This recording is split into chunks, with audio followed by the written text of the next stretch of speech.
I will just start with some basic stats, right? Messaging gets more customers from discovery.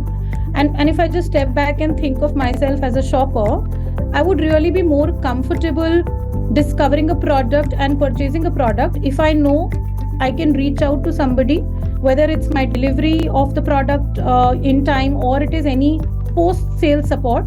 So whether it's a pre-sales query or actual sales or post-sales, 7 in 10 consumers would actually go ahead with a brand or a product if they believe that they have somebody to reach out to for consultation before or after. So that, I think that's pretty normal for any consumer to feel. If you can move to the next slide.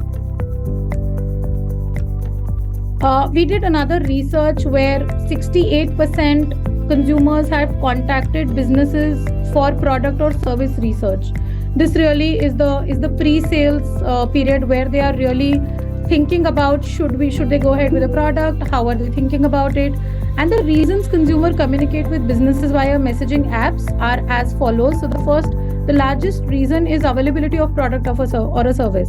For example, if I'm very fond of jutis and I want to buy a needle dust juti and I see their ad on a platform, the first thing I would check is, do you have it available in size 38, shoe size 38, which is my shoe size. So I think that's the biggest use case. The second one would be inquiring about business products or services. So if I continue with the same example, then I would want to know that the product I'm buying, the work on that product, is it stonework, is it some other work? So that's the second thing, which is bringing me closer to the consideration of the product, because I'm getting to understand the features and benefits of the product, right? And the third one is request a quote for service, right? So this is really more from a perspective of price, understanding what's the price of the service or the product. A lot of services and products, of course, do not have a quote or an MRP based function, and hence this kind of a messaging use case comes handy, specifically when there is no MRP listed. Now this is when the consumer looks at the research perspective. We also have purchase queries, right? So I could really say that I want to schedule or make an appointment or make a reservation. So assume I look at an ad of a Tiffany product somewhere, and I would just reach out through the messaging channel to the Tiffany app to make a reservation at their Delhi store, because there is something I really like, but it's super expensive. So I want to experience the product in person before I buy, right? The other reason they will message will be to really purchase a product. So I'm super clear. It's not a very high involvement category. I've made my decision online, and I would just message to purchase that product. And also some people would of course like to get the receipt for a purchase. So if you see across all these three spectrums of purchase, we have a pre-sales, sales and post-sales use case where consumers are communicating with businesses via messaging apps. If you can move to the next slide. So, that's the use case on Meta. That's the use case on overall messaging, right? But why should we think of Meta platforms as we think of messaging? I think most of us in the room would know the answer, and the next slide would reveal that. Meta is the home to 3 of the world's largest messaging apps, where you have 1.3 billion people on Messenger, 1 billion on Instagram, and 2 billion on WhatsApp, and these are monthly active users. So no surprises, no prizes for guessing on what is the opportunity size. And across all of these platforms, all of us know that India is a very, very significant market. And across these 3 platforms, this just shows the power of ads that click to message, and they help you start more conversations privately, also to drive business outcomes.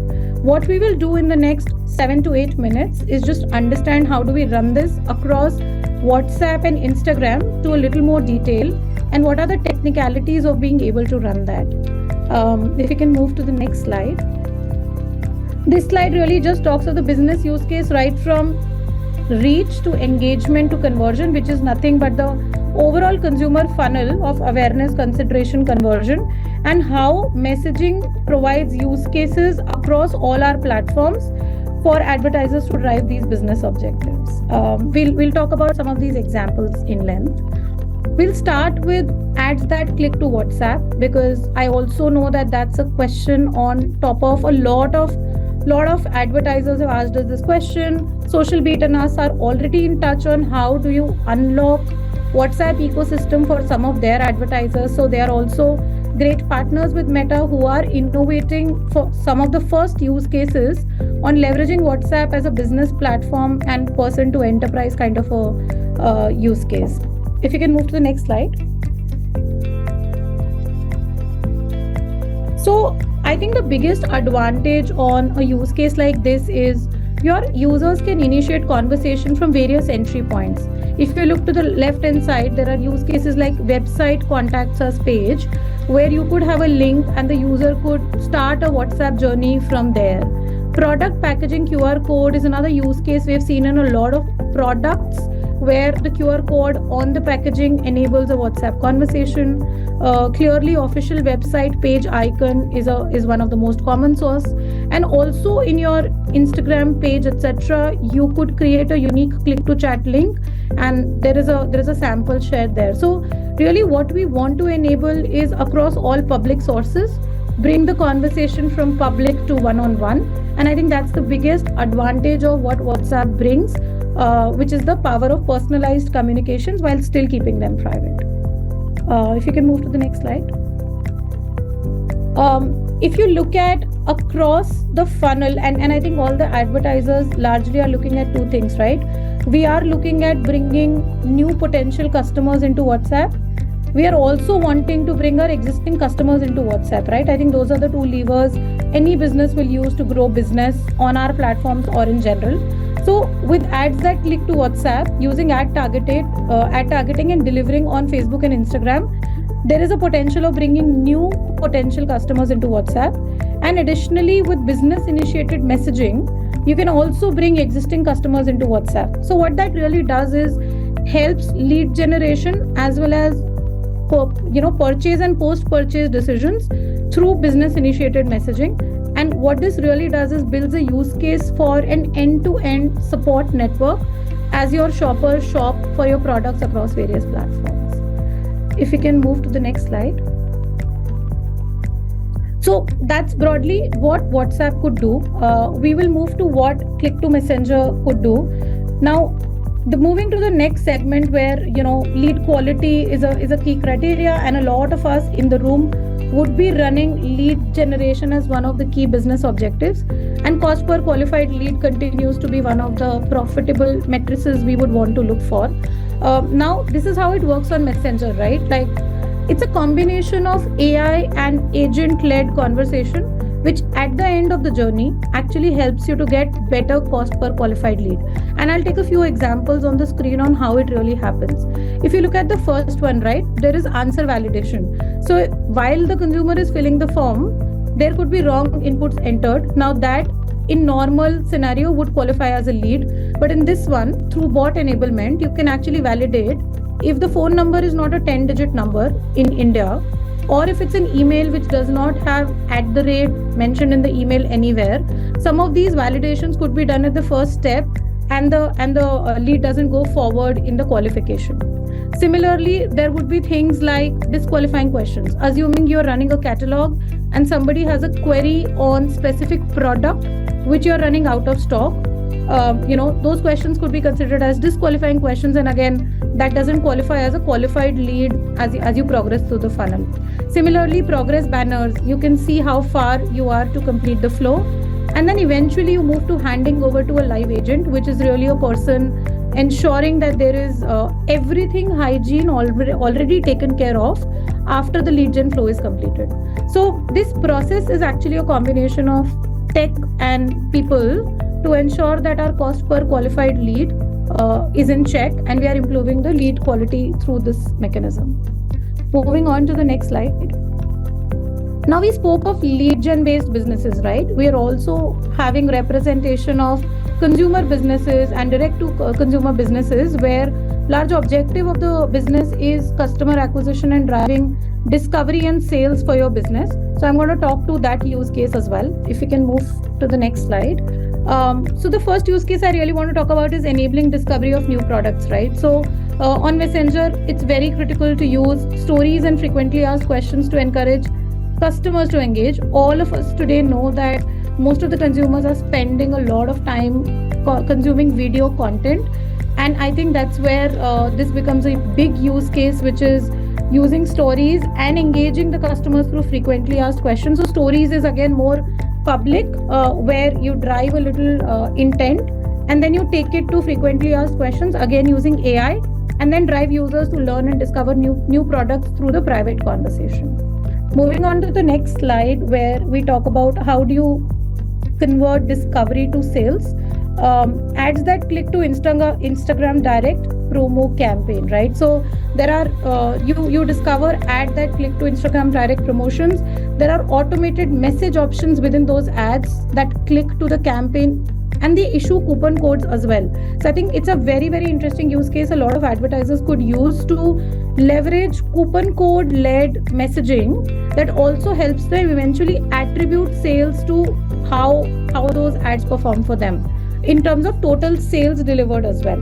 And then it also enables the end user to start conversation with a brand as they are doing their sales journey on the platform. So I think again we discussed of the two use cases leveraging Instagram as well, where we spoke of leads based businesses on how do we enable better lead quality, and also for D2C and consumer brands where they want to drive everything from discovery to post sales and sales purchase. Now, while we spoke of lot of WhatsApp and Instagram messaging, we also understand that there are a lot of tech requirements as we do that, or there is a strong notion that there is a lot of tech requirement to do that. So I'm going to break it down into two parts. Is there a tech requirement to do it? The answer is yes. Is the tech requirement too complex? The answer is no. Do we have enablers to enable those tech requirements for all of us? The answer is 200% yes. And I think the first point of contact for all of you guys should be Social Beat, because we are working very extensively with Social Beat to enable these journeys for some of their advertisers. Sunil, I don't know if we can name a few advertisers, but I know that we are working on some of these journeys with very large D2C brands within your mix. And how we are also working with Social Beat is also connecting them to the larger partner ecosystem. So if you see right from discovery to inquiry to catalog and purchase to reconnect, this entire journey we are enabling through our partner ecosystem. And we have some examples of some platforms which are self-serve solutions like Pancake and ManyChat, and also high-touch customized solutions like Gupshup, Yellow.ai, Amplify, which the Beat team is connected with. So if you are looking for specific customized solutions which are high touch, customized to your specific business use case, very happy to partner. My only request from everyone in the room is just to do a pilot. Identify a business problem we want to solve for. Give a brief to Social Beat. We are happy to also step in to fund some part of your pilot if you believe that that's a support you need, and just the investment in the beginning is becoming a blocker for you. So I would really request Sunil at the end of this to get me a list of at least 20-30 interested advertisers, and I'm happy to kind of step into support pilot to the best of our abilities, both in terms of partner support as well as in terms of some part of pilot being funded by us. No, thank you, Ruchi. I've always been amazing support, and I think as we've already started working with brands across e-commerce, education, and finance, I think look forward to having some of the brands here today pilot these and see the impact it can have on both acquisition and retention. Thank you so much. Yeah. Really appreciate it, and next time we won't have this virtually for sure. But thank you so much. Thank you so much, Sunil. Just on that note, I do want to call out a couple of brands where this is huge success. So Country Delight, for example, is a published case study where this has really worked beautifully. The other verticals where we are seeing strong traction on click to WhatsApp and messaging is lead ads based business like EdTech, etc. So we have now case studies published on EdTech as well as FinTech, which are a bit of lead heavy businesses. So happy to support any brands in the room. Of course, I couldn't meet people in the room, but I'm assuming there is wide representation across all of these verticals in the room right now. Thanks a lot, Ruchi. Really appreciate it. Have a good day. Thank you.